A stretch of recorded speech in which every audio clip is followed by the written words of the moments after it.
నమస్తే image news కి స్వాగతం. ముందుగా ముఖ్యాంశాలు చూద్దాం. పోలవరం నిర్వాసితులకు పూర్తి స్థాయిలో న్యాయం జరగాలి. రాష్ట్ర కాంగ్రెస్ నాయకుల డిమాండ్.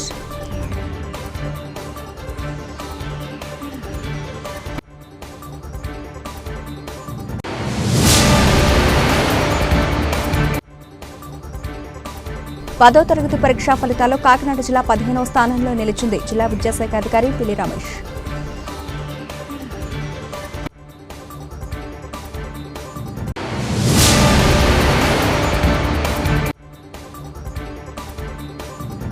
మే 2 నుండి రాష్ట్ర స్థాయి బీచ్ కబడ్డీ పోటీలు వివరాలు వెల్లడించిన ఎమ్మెల్యే పంతం వెంకటేశ్వరరావు.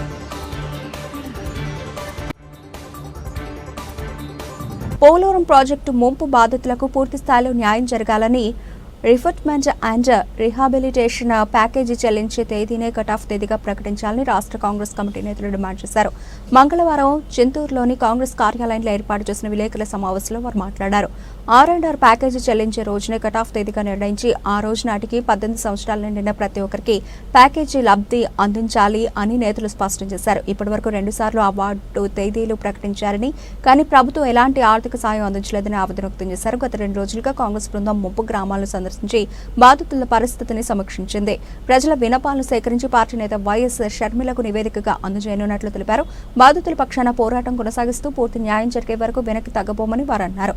ప్రజల పునరావాస సమస్యలు, ప్రభుత్వ సర్వేల లోపాలు, R&R సమస్యలు తదితర అంశాలపై ముంపు గ్రామాల ప్రజలతో నేతలు చర్చించారు. సమావేశంలో పిసిసి అధ్యక్షులు మార్టిన్ లూథర్, ఉపాధ్యక్షులు కిరణ్ కుమార్ రెడ్డి, కమిటీ సభ్యులు doctor టికే Vishweshwar Reddy, yes Bullibabu, Ramalakshmi, PCC delegate ఎండి హబీబ్, సీనియర్ నాయకులు డాక్టర్ హనీఫ్, షేక్ అహ్మద్ అలీ, కూనారపు నరేష్ తదితరులు పాల్గొన్నారు. పోలవరం నిర్వాసితుల సమస్యల మీద, అదేవిధంగా పోలవరం నిర్మాణంలో జరిగేటటువంటి అవకతవకల మీద కాంగ్రెస్ పార్టీ అధ్యక్షురాలు షర్మిలారెడ్డి గారు ఒక కమిటీని నియమించడం జరిగింది. కమిటీ సభ్యులైనటువంటి మేమందరం కూడా ముంపు మండలాలైనటువంటి విఆర్పురం, ఎటపాక, ఇవన్నీ కూడా చింతూరు మండలాల్లో ముంపు గ్రామాల్ని సందర్శించడం జరిగింది. అయితే పోలవరం ప్రాజెక్టుకి సంబంధించి ఈరోజు దాదాపు 1,00,000 కుటుంబాలు నిర్వాసిత కుటుంబాలుగా ఆనాడు రాజశేఖర రెడ్డి గారు సర్వే చేసి డీటెయిల్డ్ ప్రాజెక్ట్ రిపోర్ట్ DPRకి సంబంధించినటువంటి కేంద్ర ప్రభుత్వం నుంచి అన్ని అనుమతులు తీసుకుని వచ్చి పోలవరం ప్రాజెక్టు రాజశేఖర రెడ్డి గారు మరణించే నాటికే దాదాపు 33% పూర్తి చేసినటువంటి అపర భగీరథుడు స్వర్గీయ రాజశేఖర రెడ్డి గారు. అయితే రాజశేఖర రెడ్డి గారి మరణాంతరం వచ్చినటువంటి ప్రభుత్వాలు విధిలేని పక్షంలో కాంగ్రెస్ ఈ రాష్ట్రాన్ని విడదీసేయాల్సి వచ్చినప్పుడు కూడా విభజన చట్టంలో స్పష్టంగా పోలవరం ప్రాజెక్టుకి సంబంధించినటువంటి 100% వ్యయం అంటే ఖర్చు, R&R కావచ్చు, అదేవిధంగా పవర్ ప్రాజెక్టుకి సంబంధించి కావచ్చు, ప్రాజెక్టు నిర్మాణం కావచ్చు, ఇదంతా కూడా కేంద్ర ప్రభుత్వమే భరించాలి అని స్పష్టంగా విభజన చట్టంలో పెట్టినటువంటి పార్టీ కాంగ్రెస్ పార్టీ. అయితే విభజన అనంతరం వచ్చినటువంటి ఇటు తెలుగుదేశం ప్రభుత్వం అవచ్చు, తర్వాత వచ్చినటువంటి జగన్మోహన్ రెడ్డి గారి ప్రభుత్వం వచ్చు, పోలవరం ప్రాజెక్టు పట్ల వాళ్ళు ఎటువంటి చిత్తశుద్ధి కనబరచకపోవడం, నిర్వాసితుల్ని గాలికి వదిలేయడం. 2017లో సర్వే చేసి 17 సర్వే చేసే రోజుకి 18 సంవత్సరాలు నిండినటువంటి వాళ్ళ పిల్లల్ని మాత్రమే పరిగణలోకి తీసుకున్నారు. ఈరోజు దాదాపు 6-7 సంవత్సరాలు అవుతున్నా కూడా ఇప్పటికి పరిహారం అందలేదు. ఇప్పుడు పరిహారం ఇచ్చేటప్పుడు కూడా ఆనాడు చేసినటువంటి సర్వే ప్రకారం ఇస్తున్నారు. ఈరోజు నిర్వాసితులు అడుగుతున్నారు, మాకు 2 మగపిల్లలు ఉన్నారు, వాళ్ళకి 16 ఏళ్ళప్పుడు సర్వే చేశారు, ఈరోజు వాళ్ళకి 24 సంవత్సరాలు వచ్చి పెళ్ళిళ్ళి వాళ్ళ కుటుంబాలు ఉన్నాయి, ఈరోజు మమ్మల్ని గ్రామాల నుంచి తరలిపోమ్మంటే అక్కడ మాకు ఇల్లు ఇవ్వట్లేదు, కనీసం R&R ప్యాకేజ్ ఇవ్వట్లేదు, ఒక కుటుంబం కాస్త 2-3 కుటుంబాలు అయితే ఈరోజు మా పిల్లలు రోడ్డున పడేటటువంటి పరిస్థితి అంటున్నారు. మేము అడుగుతున్నాం స్పష్టంగా, పోలవరం ప్రాజెక్టుకి సంబంధించి రాజశేఖర రెడ్డి గారు మరణించే రోజుకి దాని యొక్క వ్యయం మొత్తం ఖర్చు 10,500 కోట్లు అయితే దాన్నేమో 10వ తరగతి పరీక్షా ఫలితాల్లో కాకినాడ జిల్లా 15వ స్థానంలో నిలిచిందని జిల్లా విద్యాశాఖ అధికారి పిల్లి రమేష్ తెలిపారు. బుధవారం జిల్లా విద్యాశాఖ అధికారి కార్యాలయంలో ఏర్పాటు చేసిన మీడియా సమావేశంలో రమేష్ వివరాలు వెల్లడించారు. ఈ ఏడాది 10వ తరగతి పరీక్షలకు 27,368 మంది విద్యార్థులు హాజరు కాగా వారిలో 22,508 మంది విద్యార్థులు ఉత్తీర్ణులు అయ్యారని తెలిపారు. 82.24% ఉత్తీర్ణతను కాకినాడ జిల్లా సాధించిందని సందర్భంగా రమేష్ తెలిపారు. ఈరోజు స్టేట్ వైడ్గా 10th క్లాస్ యొక్క రిజల్ట్ వెల్లడించడం జరిగింది. దీనిలో భాగంగా మనకి స్టేట్లో 15th ర్యాంక్ వచ్చింది. గతంలో కంటే మన స్టేట్ మన ర్యాంక్ మెరుగైనప్పుడు కూడా రిజల్ట్ పరంగా చూస్తే గతంలో 83.6 వచ్చింది, ఇప్పుడు 82.24 వచ్చింది. మనకి మొత్తం విద్యార్థులు రాసిన సంఖ్య 27,328 విద్యార్థులు రాయగా దాంట్లో 22,508 మంది పాస్ అయ్యారు. దీనిలో కూడా అత్యధికంగా ఫస్ట్ క్లాస్ సాధించిన విద్యార్థులు 17,000 మంది దాకా ఉన్నారు మన దగ్గర. అట్లాగే సెకండ్ క్లాస్ పాస్ అయినటువంటి విద్యార్థులు కూడా 5,000 మంది ఉన్నారు. అత్యల్పంగా థర్డ్ క్లాస్ డివిజన్లో తక్కువ మంది 3,000 మంది పాస్ అయ్యారు. అత్యధికంగా ఫస్ట్ క్లాస్ సాధించినటువంటి విద్యార్థుల్లో మన జిల్లా 7వ స్థానంలో ఉంది. అట్లాగే ఈ విద్యార్థులందరూ కూడా మళ్ళా ఎగ్జామ్స్ రాయడానికి సప్లిమెంటరీ ఎవరైతే ఫెయిల్ అయ్యారో వాళ్ళందరూ కూడా మళ్ళా నెక్స్ట్ మంత్ మే 19 నుంచి ఎగ్జామ్స్ సప్లిమెంటరీ ఎగ్జామ్స్ స్టార్ట్ అవడానికి కూడా షెడ్యూల్ కూడా ఇచ్చారు. దాని ప్రకారంగా ఈ సమ్మర్లో ఎవరైతే 27,000 మనకి మొన్న ఎగ్జామ్స్ రాసినటువంటి 27,328 పిల్లలలో 22,500 మంది పాస్ అయ్యారు. మిగతా దాదాపుగా 5,000 మంది పిల్లలు విద్యార్థులు ఉన్నారు. వాళ్ళందరికీ కూడా రేపటి నుంచే సమ్మర్ క్లాసెస్ కూడా ఏర్పాటు చేసుకొని ఏ సబ్జెక్టులో ఎక్కువ మంది ఫెయిల్ అయ్యారో చూసుకొని వీలైతే మండలానికి 2 కేంద్రాల్లో కానీ లేదా మండల కేంద్రంలో కానీ ఒక సెంటర్ ఏర్పాటు చేసుకొని విద్యార్థులను కూడా మరి దీన్ని నెక్స్ట్ సప్లిమెంటరీ ఎగ్జామినేషన్స్ 100% పాస్ అయ్యే విధంగా ఏర్పాటు చేయడానికి ప్లాన్ ఆఫ్ యాక్షన్ కూడా తయారు చేసుకున్నాం. దాని ప్రకారంగా ప్రతి ఒక్క విద్యార్థి కూడా నెక్స్ట్ అకాడమిక్ ఇయర్కి కాలేజ్కి వెళ్ళే విధంగా ప్లాన్ చేస్తాం.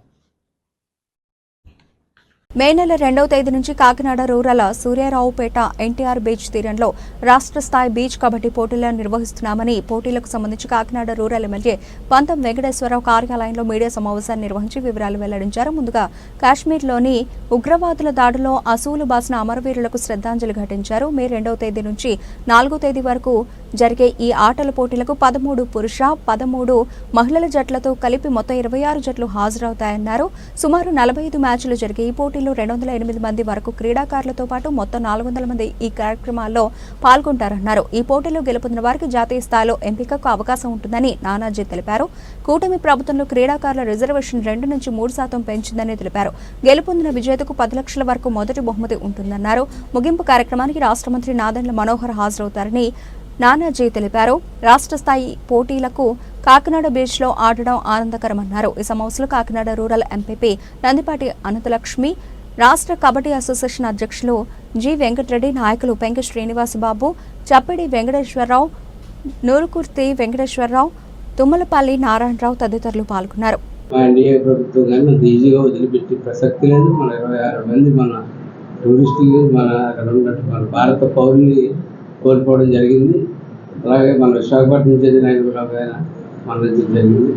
దీని మీద 3 రోజులు కూడా సంతాప దినాలు ప్రకటించుకోవడం జరిగింది. ఇవాళ సాయంత్రం ఫోరెన్ సెంటర్లో పోతున్నారు, రేపు 2 చోట్ల పోతున్నారు. ఆఖరి రోజు సర్పవరం 3వ రోజు సర్పవరం సెంటర్ మానవహారం పెట్టి వాళ్ళందరికీ ఇవన్నీ చేస్తే పోయిన రోజు తిరిగి వస్తారన్న కాదు, మన దేశానికి, మన మోడీ గారికి, మన సైన్యానికి, మనందరూ ఆ బోర్డర్లో ఉన్నటువంటి ప్రజలకి అందరికీ కూడా ఇంతమంది ప్రజలు మీతో ఉన్నారు అని ఒక బలం ధైర్యాన్ని ఇవ్వడానికి చేసేటువంటి కార్యక్రమం పవన్ కళ్యాణ్ గారు పొద్దునే కాల్ కాన్ఫరెన్స్లో గుడ్ల బాగుపడి కాల్ కాన్ఫరెన్స్లో పొద్దునే అందరికీ కూడా మా విధులని గుర్తు చేసుకున్నారు.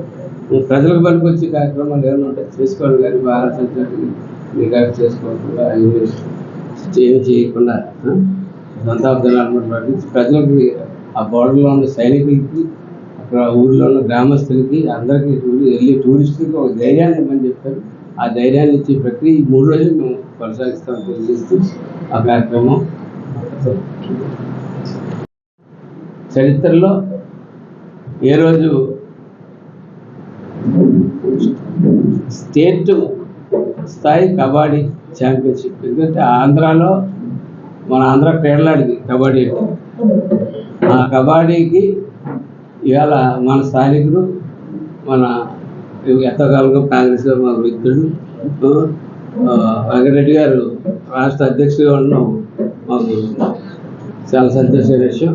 ఆయన మంచి ఒక అవకాశాన్ని మనకి మీరు చేయగలరా, చేస్తారా, చేయండి అని చెప్పి ఒక రాష్ట్ర స్థాయి కబడ్డీ పోటీలు, బీచ్ కబడ్డీ పోటీ అంటే 13 జిల్లాల నుంచి 13 మంది పురుషుల టీము, 13 మంది మహిళల టీము కూడా రావడం జరుగుతూ ఉంటుంది.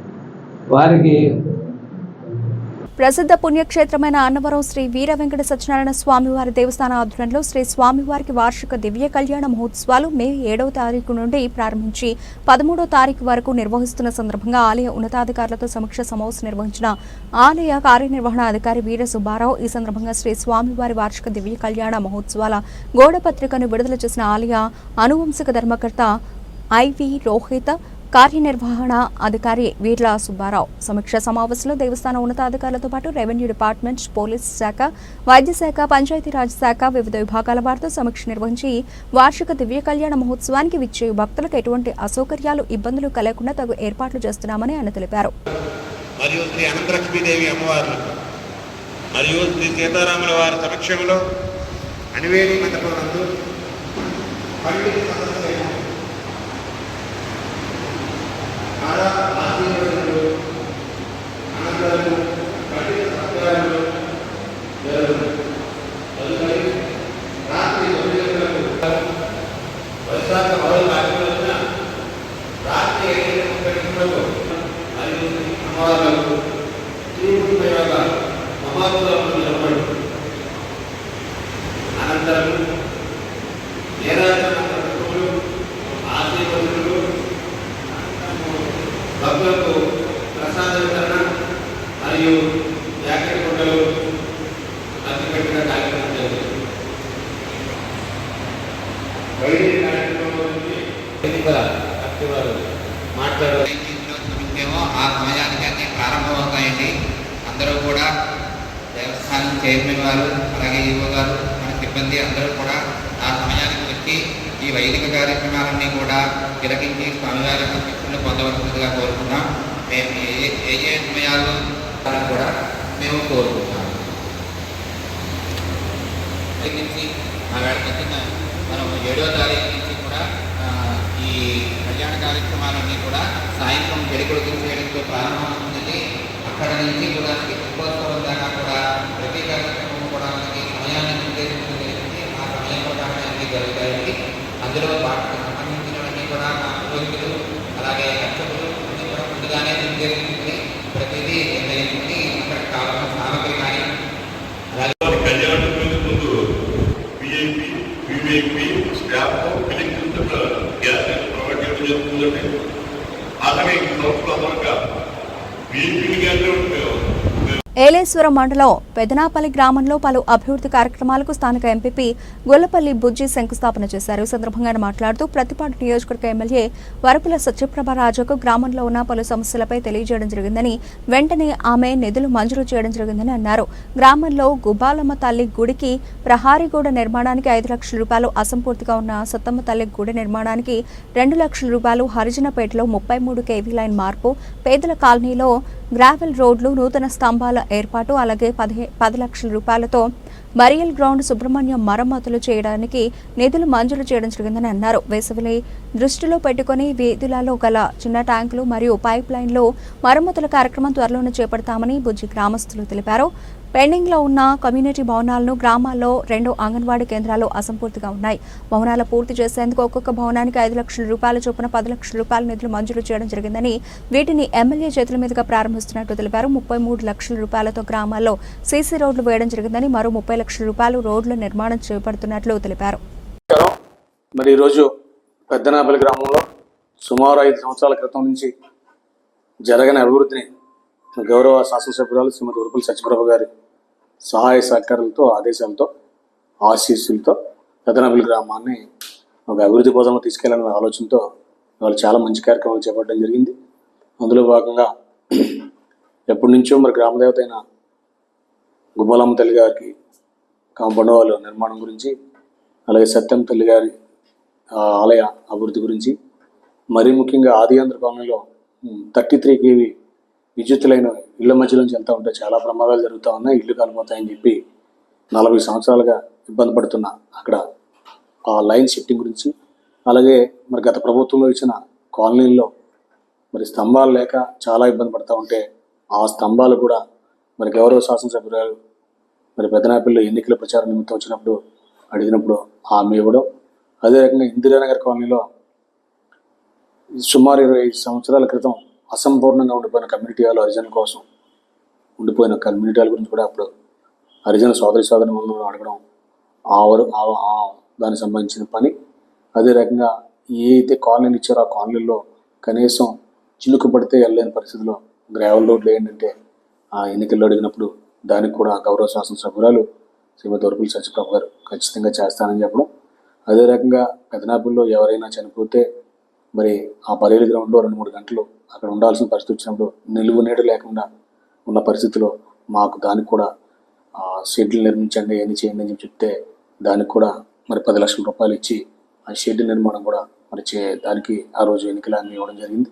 మరి ఇవన్నీ కూడా మరి ఎమ్మెల్యే గారు సహాయ సహకారాలతో ఆశిస్తూ మండల ప్రజాపరిషత్ అవనివ్వండి, గౌరవ ఎమ్మెల్యే గారి నిధులు అవనివ్వండి, ఇవన్నీ కూడా ఆ 5 సంవత్సరాల తర్వాత మా గ్రామంలో ఈరోజు శంకుస్థాపన చేసుకున్నాం. చాలా సంతోషిస్తూ గ్రామస్తులందరూ ఇవాళ పండుగ వాతావరణం చేయడం జరిగింది. మరి ఎమ్మెల్యే చేతుల మీదుగా చేయాలనుకున్న వారు అనారోగ్య కారణాల వల్ల రాలేకపోయారు. మరికొన్ని వర్కులు ఇంపార్టెంట్ వర్క్స్ ఉన్నాయి, అవి కూడా త్వరలోనే ఎమ్మెల్యే గారు దాన్ని కూడా శంకుస్థాపన చేస్తారు. మరి ఎమ్మెల్యే గారు కూడా ఇంచుమించు సుమారు 60-70 లక్షల రూపాయలు సీసీ రోడ్లు కూడా ఇవ్వడం జరిగింది. ఇవన్నీ కూడా సగం నిర్మాణం పూర్తయింది. మరి సగం ఎమ్మెల్యే గారి చేతుల మీదుగా చెప్పాలని చెప్పి శంకుస్థాపన చేయాలని చెప్పి దానికి కూడా సిద్ధంగా ఉందని చెప్పి చెప్పడానికి చాలా సంతోషిస్తా ఉన్నాం. మరి ఎన్డీఏ ప్రభుత్వం వచ్చిన తర్వాత ఇవాళ ఈ 10 నెలల కాలంలో మరి ఏలేశ్వరం మండలాన్ని అభివృద్ధి పథంలోకి మరి ర్యాకెట్ వేగంతో దూసుకుపోయే పరిస్థితుల్లో పనిచేస్తూ ఉన్నాం. దానికి పూర్తి సహాయ సహకారాలు ఎమ్మెల్యే గారు అందించడం వల్ల జరుగుతుందని చెప్పి చెప్పడానికి చాలా సంతోషిస్తూ ఉన్నాం. ఏ గ్రామంలో కూడా మండల ప్రజా పరిషత్ నుంచి కానీ మరే ఇతర గ్రంథుల నుంచి కానీ ₹1 కూడా ఖర్చు పెట్టలేని పరిస్థితిలో ఉన్న మండలాన్ని ఇలా మండలంలో సుమారు 2-3 కోట్ల రూపాయలు అభివృద్ధి నిధులన్నీ కూడా అన్ని గ్రామాల్లో పంచిపెట్టాలి. మండలాన్ని మరి బంగారు వీరేశ్వర మండలంగా తయారు చేయాలని చెప్పి గౌరవ ఎమ్మెల్యే గారు మరి యొక్క కృషి పట్టుదలతో ఇవాళ మేము అందరం పనిచేస్తూ ఉన్నాం. అందులో భాగస్వాములైనందుకు సంతోషిస్తూ ఉన్నాం. అదే రకంగా మరి రాబోయే రోజుల్లో కూడా ఒక కార్యక్రమం కాదు, MGNRES పథకం ద్వారా మరి రైతులందరినీ కూడా ఆదుకోవాలని చెప్పి కోశాల్లో కట్టించడం. అదే రకంగా నీటి తొట్టులు ఇప్పుడు చంద్రబాబు నాయుడు గారి టైంలో ఇవన్నీ జరుగుతూ ఉంటాయి. మరి మండల కేంద్రం కిర్లంపూడిలో అతి పురాతనమైన శ్రీ ఉమా వైద్యనాథేశ్వర స్వామి శివాలయంలో శ్రీకాళ భైరవ స్వామి వారి మినీ ఆలయాన్ని దాతలు నిర్మించారు. ఈ ఆలయాన్ని గ్రామానికి చెందిన స్వర్గీయ శరకణ కాటుమా స్వామి మనువలు అలాగే రెండో కుమారుడైన శరకణ రాముడు యొక్క వారసులు శరకణ వరలక్ష్మి నల్లబాబు కాటుమా స్వామిలు నిర్మించినట్లు ఆలయ అర్చకులు బాదంపూడి ప్రసాద్ శర్మ వివరించారు. నిర్మాణం చేపట్టిన మినీ ఆలయంలో విగ్రహాల ప్రతిష్టకు తగ్గ పూజలన్నీ తన పర్యవేక్షణలోనే శాస్త్రోక్తంగా చోటు చేసుకున్నాయని ఆయన అన్నారు. ఈ ఆధ్యాత్మిక కార్యక్రమంలో గ్రామస్తులు, గ్రామ మహిళలు అధిక సంఖ్యలో పాల్గొని తన్మయం చెందారు.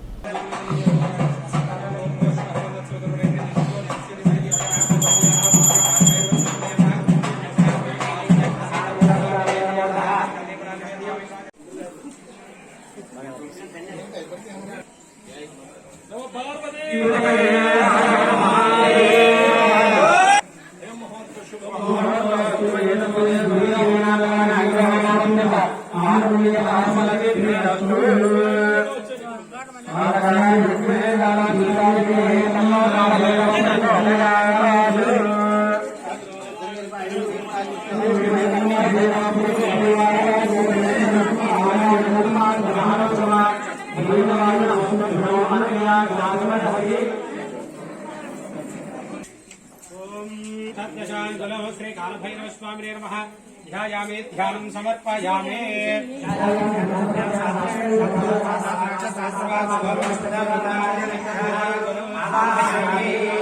సమర్పయామి.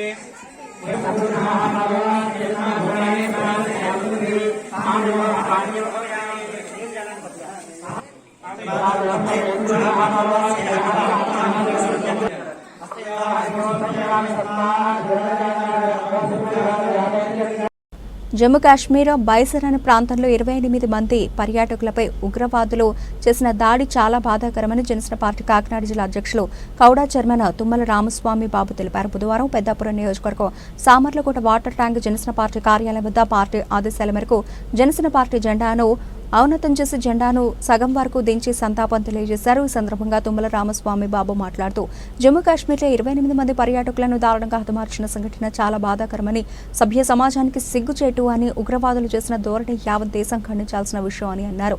ఇలాంటి సంఘటనలు పునరావృతం అవ్వకుండా ఉండాలని భగవంతుని కోరుకుంటున్నామని మృతుల కుటుంబాలకు ప్రగాఢ సానుభూతి తెలియజేశారు. ఈ కార్యక్రమంలో Samarlakota Janasena party town president Saroj Vasu, Peddapuram Janasena party town president Polamarasetti Satyababu, నియోజకవర్గ సమన్వయకర్త మంచం సాయిబాబు, మడకల శ్యామ్ కుమార్, తుమ్మల ప్రసాద్, చోడిశెట్టి ఇందిరా, రాయుడు శ్రీదేవి, సామర్లకోట మండలం యువత అధ్యక్షుడు మల్రెడ్డి బుచ్చిరాజు, షేక్ సూరజ్, వంగలపూడి సతీష్, పాలశెట్టి రాజు, ఎండి సైఫుల్లా, చిన్నబాబు, అత్తిలి కృష్ణ, అధిక సంఖ్యలో జనసేన నాయకులు, కార్యకర్తలు పాల్గొన్నారు. పవన్ కళ్యాణ్ గారి యొక్క ఆదేశాల మేరకు రాష్ట్ర వ్యాప్తంగా జనసేన జెండా అవతరణ చేయాలని జనసేన పార్టీ కేంద్ర కార్యాలయం వచ్చిన పిలుపు మేరకు ఈరోజు పెద్దాపురం నియోజకవర్గంలో పార్టీ కార్యాలయం వద్ద జెండా అవతరణ చేయడం జరిగింది. అలాగే 3 రోజులు సంతాప దినాలు కూడా పాటించాలని జనసేన పార్టీ తీసుకున్నటువంటి నిర్ణయం. ఈ సంతాప దినాలు పాటించడానికి ఈరోజు జనసేన పార్టీ జెండాని అవతరణ చేయడానికి కారణం మొన్న జరిగినటువంటి జమ్మూ కాశ్మీర్లో బైసరన్ అనేటువంటి ప్రాంతంలో 28 మంది పర్యాటకుల్ని ఉగ్రవాదులు దుర్మార్గంగా కాల్చి చంపి పట్టణ పెట్టుకున్నందుకు వారికి సంతాపం తెలియజేస్తూ ఈరోజు జనసేన పార్టీ నుండి ఈరోజు ఈ కార్యక్రమాలన్నీ కూడా చేయడం జరుగుతుంది. చాలా విచారకరం. సభ్య సమాజం సిగ్గుచేటు పడేలా ఎవరైతే ఉగ్రవాదులు ఉన్నారో వారు చేసినటువంటి దుశ్చర్యని యావత్ దేశం ఖండించవలసినటువంటి అవసరం. ఈరోజు కాకినాడ జిల్లా జనసేన పార్టీ అధ్యక్షుడిగా, పెద్దాపురం నియోజకవర్గ జనసేన పార్టీ ఇన్ఛార్జ్, ఈరోజు మా జనసేన పార్టీ నాయకులు, కార్యకర్తలు అందరి సమక్షంలో ఈరోజు సంతాపం తెలియజేసుకుంటాం. ఎవరైతే ఆ ఉగ్రవాదుల దాడిలో మరణించారో వారి ఆత్మకు. అంబేద్కర్ కోనసీమ జిల్లా పి గన్నవరం మండలం ముంగండ జెడ్పీ హైస్కూల్లో ఆమరణ నిరాహార దీక్షకు దిగిన విద్యార్థుల తల్లిదండ్రులు. పాఠశాల ప్రధానోపాధ్యాయురాలని వెంటనే బదిలీ చేయాలంటూ విద్యార్థుల తల్లిదండ్రుల ఆందోళన. హెచ్ఎం వేధింపులు మితిమీరాయని ఆరోపణ. గతంలో హెచ్ఎం వేధింపులకు ఒక టీచర్ ఆత్మహత్య చేసుకున్న వైనం. తక్షణమే హెచ్ఎంను బదిలీ చేయాలంటూ హైస్కూల్ ప్రాంగణంలోనే ఆమరణ నిరాహార దీక్షలకు దిగిన విద్యార్థుల తల్లిదండ్రులు, గ్రామస్తులు. మా మిస్సెస్ ఇక్కడ సర్పంచ్. నేను ముఖ్యంగా తెలియజేసేది ఏంటంటే, హెచ్ఎం గారు ఇక్కడ చాలా నిరంకుశత్వంగా, కనకదుర్గ గారు హెచ్ఎం గారు ఇక్కడ, ఆవిడ బిహేవియర్ ఏం బాగోలేదు. ఆవిడ ఏంటంటే రిసీవింగ్ కానీ ఏం బాగోలేదు. ఈ టీచర్లను కూడా చాలా ఇబ్బంది పెడుతుంది. పేరెంట్స్ని కూడా ఎవరన్నా వెళ్ళినా సరే సంతకాలు పెట్టడానికి కానీ, గెజిటెడ్ సంతకాలు పెట్టడానికి కానీ, ఇట్లు కానీ ఏమన్నా సరే పెట్టమంటే చాలా ఇర్రెగ్యులర్గా ఏంటంటే రెస్పాన్స్ లేకుండా రిసీవ్ చేసుకుంటుంది ఆవిడ. ఆవిడని ఇక్కడి నుంచి, ఈ స్కూల్ నుంచి వేరే చోటకి బదిలీ చేయవలసిందిగా కోరుచున్నాం. ముఖ్యంగా ఇంకోటి ఏంటంటే, ఇక్కడ లోకల్లో డోనర్స్ వాళ్ళు చాలా మంది ఉంటారు. వాళ్ళని కూడా కొంచెం రిసీవింగ్ అది సరిగ్గా లేక ఇబ్బంది పెడుతుంది. మా ఏంటంటే లోకల్గా సర్పంచ్ అయినా కానీ, మేము ఒక ఎంపీటీసీ అయినా కానీ, లోకల్గా ప్రజలు మేము ఏమనుకుంటామంటే ఇక్కడ పిల్లలంతా బాగా చదువుకుని బాగా డెవలప్ అవ్వాలనుకుంటారు. మేము ముఖ్యంగా మేము కోరుకునేది అదే. అంతే తప్ప మేము ఏంటంటే ఇక్కడ మా స్కూలు మేము ఇక్కడే చదువుకున్నాం. మా మిస్సెస్ సర్పంచ్ గారు కానీ, నేను కానీ, మొత్తం ఇక్కడ వడల కొండయ్య గారు కానీ, మొత్తం అంతా మేమంతా స్కూల్ బాగుండాలని కోరుకుంటాం. ఆవిడ మెయిన్ ఏంటంటే, ఆవిడ ఏం చేస్తుంటదంటే, ఆవిడ ఒక పందాలు వెళ్ళిపోతుంటది తప్ప స్కూల్ డెవలప్మెంట్ కానీ, టీచర్స్ తోటి ఎలా ఉండాలని కానీ, పిల్లలతో పేరెంట్స్ వాళ్ళు వస్తారు వాళ్ళతో ఎలా ఉండాలని కానీ ఏం కానీ ఆవిడకి మరి తెలుసు అలా మాట్లాడుతుందో తెలియక మాట్లాడుతుందో తెలియదు. కానీ మేము ముఖ్యంగా కోరుకునేది ఏంటంటే, ఆవిడని ఇక్కడ నుంచి వేరే చోటకి బదిలీ చేసి మరి ఒక హెచ్ఎం గారిని ఇక్కడ ఇవ్వాల్సిందిగా మేము సర్పంచ్ తరపు నుంచి మేము కోరుకుంటున్నాం. అదే కాకుండా ఇక్కడ లోకల్ ప్రజలు కూడా కొంచెం ఆవిడంటే కొంచెం వ్యతిరేకంగా ఉన్నారు. మాకు ఒక సర్పంచ్గా మేము చెప్పేది ఏంటంటే ఇక్కడ నుంచి ఆవిడని వేరే చోటకి బదిలీ చేయవలసిందిగా కోరుతున్నాం. కొండయ్య, నేను పోతవరం గ్రామ సర్పంచ్ని మాట్లాడుతున్నాను. మరి ఈరోజు ఇక్కడ అమరదీక్ష చేసినటువంటి మరి పినిశెట్టి వెంకటేశ్వర గారికి మరి సంఘీభావం తెలపడానికి వచ్చాను నేను. ఎందుకంటే మా పోతవరం గ్రామం నుంచి కూడా ఇక్కడికి 40% పిల్లలు ఈ స్కూల్లో చదువుతున్నారు. మరి నేను కూడా ఇదే స్కూల్లో చదువుకున్నాను, మా పిల్లలు కూడా ఇదే స్కూల్లో చదువుతున్నారు. కానీ మరి ఎన్నడూ లేని విధంగా ఈ స్కూల్కి ఇంత చెడ్డ పేరు తీసుకోవడం గల కారణం మరి డి కనకదుర్గ గారు, హెచ్ఎం మేడం గారు. ఎందుకంటే ఒక హెచ్ఎం వల్ల ఒక చాటి ఉపాధ్యాయురాలు ఆత్మహత్య చేసుకుందంటే ఎంత దురదృష్టకరమో మనం అందరూ ఆలోచించాలి. మరి అటువంటి హెచ్ఎంని డిప్యూటేషన్ చేసి మళ్ళీ అదే స్కూల్కి తీసుకొచ్చారంటే ఒకసారి ఇది ప్రభుత్వం వారు మరి చర్య తీసుకోవాలి. ఎందుకంటే ఇక్కడ పనిచేస్తున్న స్కూల్ యాజమాన్యం కానీ, ఇక్కడ పనిచేస్తున్న 29 టీచర్స్ కానీ ఏ ఒక్కరు కూడా ఆ ఒక్క వ్యక్తిగత మీద ఎవరు కూడా మంచి అభిప్రాయం లేదు. ఎందుకంటే ఆవిడ టీచర్స్నే కాదు, ఇక్కడ పనిచేసి వర్కర్స్ని కానీ, అలాగే మెను చేసి తయారు చేసే వారిని కానీ, అదేవిధంగా ఇక్కడ పినిశెట్టి వెంకటేశ్వర ఆయన ఎన్నో విధంగా ఆయన సేవలు అందించి అనేక డోనర్స్లుగా ఆయన మంచి మంచి కార్యక్రమం చేస్తుంటే అటువంటి వ్యక్తిని కనీసం రెస్పెక్ట్ లేకుండా, గౌరవం లేకుండా ఆయన్ని దొంగ అనే అనడం, మరి అదే టీచర్స్ కూడా ఆవిడ తప్పుడు పదాలతో వాళ్ళని కించపరిచి మాట్లాడడం ఎంతో దురదృష్టకరం. మరి ఈ స్కూల్కి మంచి పేరు ఉండేది. మరి వాళ్ళ పిల్లల భవిష్యత్తు నిలబడిపోసిన టీచర్సే ఈ విధంగా బిహేవ్ చేస్తే మరి భావితరాలు ఎలా బాగుపడతాయి ఒకసారి మరి అందరూ కూడా ఆలోచించాలి. మరి ఇటువంటి మరి వేల టీచర్స్ ఇక్కడ ఇలాగుంటే ఒక 29 మంది టీచర్స్ ఒక ఎత్తు, ఒక హెచ్ఎం ఒక ఆవిడ ఒక ఎత్తులో ఉంటే ఇక్కడ పిల్లల మనోభావాలు దెబ్బతింటాయి. కాబట్టి మరి అందుకని ఇక్కడ బోధనకి చాలా ఇబ్బందికరంగా ఉంటుంది. కాబట్టి వెంటనే ఆ హెచ్ఎం ఇక్కడ వేరే చోటకి బదిలీ చేసి మరి వేరే హెచ్ఎం ఇక్కడ వేసి మరి పాఠశాల పిల్లల భవిష్యత్తు కొరకు మరి ప్రభుత్వం వారి ప్రత్యేక దృష్టి సారించి మా గ్రామం ఈ ముంగర గ్రామానికి పాఠశాలకి న్యాయం చేయాల్సిందిగా కోరుచున్నాం. పినిశెట్టి వెంకటేశ్వరరావు, ఈ స్కూల్కి కోఆప్షన్ నంబర్గా పనిచేస్తున్నాను. అదే రకంగా ఏంటంటే దీనికి విరాళాలు అవి ఇచ్చి నేను ఒక దాతగా కూడా నేను ఏం కావాలన్నా వీళ్ళకి అనుకూలంగా ఉండి అన్నీ నేను కోఆపరేట్ చేస్తున్నప్పుడు నన్ను నేను ఇక్కడికి వచ్చిన వెంటనే గేట్ వేయించేటప్పుడు కూడా నన్ను దురుసుగా ప్రవర్తిస్తూ నన్ను చాలా దుర్భాషలు ఆడింది ఆవిడ. అదే కాకుండా దొంగ అని చెప్పి నన్ను మాట్లాడటం జరిగింది. అదే రకంగా ఆవిడ ప్రతిదీ నేను కరెక్ట్ కాదు అని చెప్పి నన్ను దూషించడం జరిగింది. అమ్మ, ఇక్కడ మాకు స్కూల్లో ఉన్న పిల్లలు అయ్యి మరి మీరు మాట్లాడే విధానం బాగోలేదు, కొంచెం దురుసుగా ప్రవర్తిస్తున్నారు కాబట్టి అని చెప్పి నేను అన్నానని చెప్పి నా మీద అనేక రకమైనటువంటి మాట్లాడటం జరిగింది. మాట్లాడిన తర్వాత నేను ఎక్స్ అయ్యి రాజీనామా చేశాను. రాజీనామా చేసిన వెంటనే మళ్ళీ నన్ను వాళ్ళందరూ టీచర్స్ అందరూ కూడా ఆవిడ కూడా మళ్ళీ వచ్చి వెనక్కి తీసుకున్న వెంటనే అప్పటి నుంచి నేను ఇదవుతున్నాను. కానీ మా టీచర్స్ని ఈ స్కూల్లో పనిచేసే వాళ్ళని అందరినీ కూడా చాలా విపరీతమైన టార్చర్ పెడుతున్నారు. ఈ లోపల ఒక మాస్టర్ని కూడా టార్చర్ పెట్టిన దానికి ఆవిడ ఉరి వేసుకుని ఆత్మహత్య చేసుకోపోయింది. అంత టార్చర్ పెడుతుందంటే ఆవిడ ఏదైనా అమ్మ ఏంటి ఇలా చేస్తున్నావు అని అడిగినందుకు గాను నువ్వు లెక్కలేదు, మీరు ఏం చేసుకుంటారో చేసుకోండి, మా పై అధికారులు మాకు పైన ఉన్నారు, నేను చేయించుకుంటానని చెప్పి చాలా దురుసుగా ప్రవర్తిస్తుంది. కాబట్టి ఆవిడ వెంటనే మా స్కూల్ నుంచి మా పిల్లలకు రక్షణగా మాకు ఏంటంటే రక్షణగా ఉండాలంటే చదువులు బాగోవాలంటే ఆవిడ ఈ స్కూల్లో ఉంటే మాకు స్కూల్ బాగుపడదు. కాబట్టి ఆవిడ వెంటనే ఇక్కడి నుంచి వేరే దిక్కు బదిలీ చేయమని చెప్పి ఈ స్కూల్ తరఫున నేను తెలియజేస్తున్నాను. బులెటిన్ ముగించే ముందు హెడ్లైన్స్ మరోసారి. పోలవరం నిర్వాసితులకు పూర్తి స్థాయిలో న్యాయం జరగాలి, రాష్ట్ర కాంగ్రెస్ నాయకులు డిమాండ్.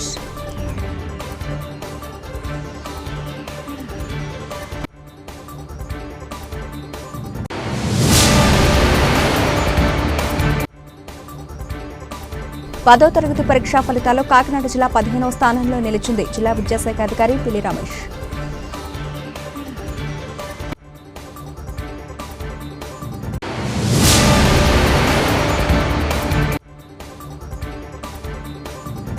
మే 2 నుండి రాష్ట్ర స్థాయి బీచ్ కబడ్డీ పోటీలు వివరాలు వెల్లడించిన ఎమ్మెల్యే పంతం వెంకటేశ్వరరావు.